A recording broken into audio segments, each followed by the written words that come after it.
Ration വ്യാപാരികൾ സമരത്തിൽ നിന്നും പിന്മാറണമെന്നും പ്രശ്നങ്ങളെല്ലാം ഒരുപോലെ പരിഹരിക്കാനാവില്ലെന്നും മന്ത്രി കെ.എൻ. ബാലഗോപാൽ. റേഷൻ വ്യാപാരികൾ പുനരാലോചിച്ച് ജനങ്ങൾക്കൊപ്പം നിൽക്കണമെന്നും മന്ത്രി കൊല്ലത്ത് പറഞ്ഞു.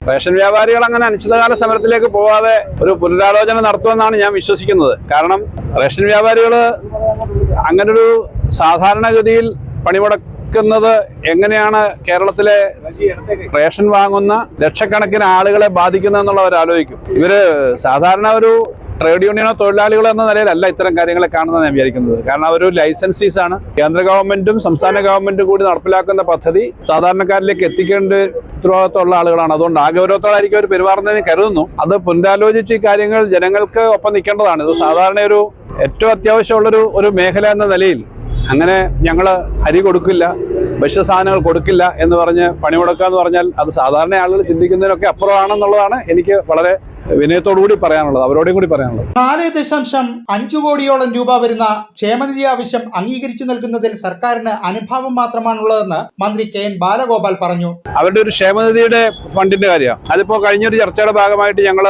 അംഗീകരിച്ച് അവർക്ക് റേഷൻ കാർഡ് ഉടമകളിൽ നിന്ന് തന്നെ, പ്രത്യേകിച്ച് ഏറ്റവും സാധാരണ BPL-ന്റെ ലെവലിൽ നിൽക്കുന്ന അല്ലാതുള്ള കാർഡിൽ നിന്ന് തന്നെ ചെറിയൊരു തുക ഈടാക്കി ഏകദേശം 4.5 കോടിയോളം രൂപ വരുന്നതാണ് എന്റെ പ്രാഥമികമായ കണക്കുകളുടെ അറിവ്.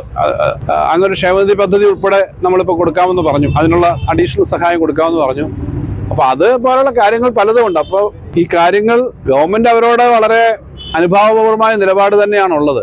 റേഷൻ മേഖലയിൽ മാത്രം കേന്ദ്രം 1160 കോടി രൂപയോളം നൽകാനുണ്ട്. ഉച്ചഭക്ഷണ പദ്ധതിയിൽ സർക്കാർ ഫണ്ട് വിതരണത്തിൽ സാങ്കേതികതകൾ ഏറെയുണ്ട്. ചില കാര്യങ്ങൾ സാങ്കേതികമായ കാര്യങ്ങൾ കൂടെ ഉണ്ട്, അത് മനസ്സിലാക്കണം. ഫണ്ട് ഇപ്പൊ തന്നെ കുറെ കാര്യങ്ങളിൽ ഫണ്ട് പെർ ഹെഡ് കൊടുക്കേണ്ട തുകയുടെ കാര്യത്തിലൊക്കെ ചില പുതിയ പരിശോധന നടത്തി. അതെല്ലാം ഇപ്പോൾ ഒരു കൃത്യമായി റാഷണലൈസ് ചെയ്തു, എല്ലാം ഏകദേശം ഒന്ന് പുതുക്കി നിശ്ചയിച്ചിട്ടുണ്ട്.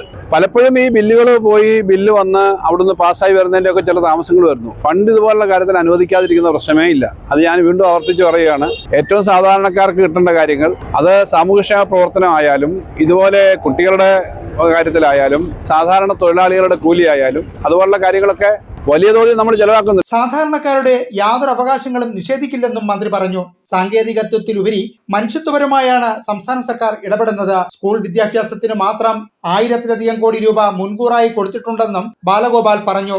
കേരളം ക്ഷേമപ്രവർത്തനത്തിന് കൂടുതൽ പണം മാറ്റിവെക്കുന്നു, അത് ആരോഗ്യകരമല്ല എന്നൊരു അഭിപ്രായം നീതി ആയോഗ് പറഞ്ഞിട്ടുണ്ട്. ആരോഗ്യകരമല്ല എന്ന് നീതി ആയോഗ് പറഞ്ഞാലും ക്ഷേമപ്രവർത്തനങ്ങൾക്കും സാധാരണക്കാർക്കും കൊടുക്കുന്ന ഇതുപോലുള്ള കാര്യങ്ങൾക്ക് മാറ്റിവെക്കില്ല. കാരണം കേരളത്തിൽ തന്നെ അംഗൻവാടിയിൽ മുട്ടയും പാലും, സ്കൂളിൽ ഈ മുട്ട ഇതൊക്കെ കൊടുക്കുക എന്ന് പറയുന്നതൊന്നും ഈ പൊതു പദ്ധതിയുടെ ഭാഗമല്ല, അതൊക്കെ കൊടുക്കുന്നുണ്ട്. ന്യൂസ് ബ്യൂറോ, കൊല്ലം.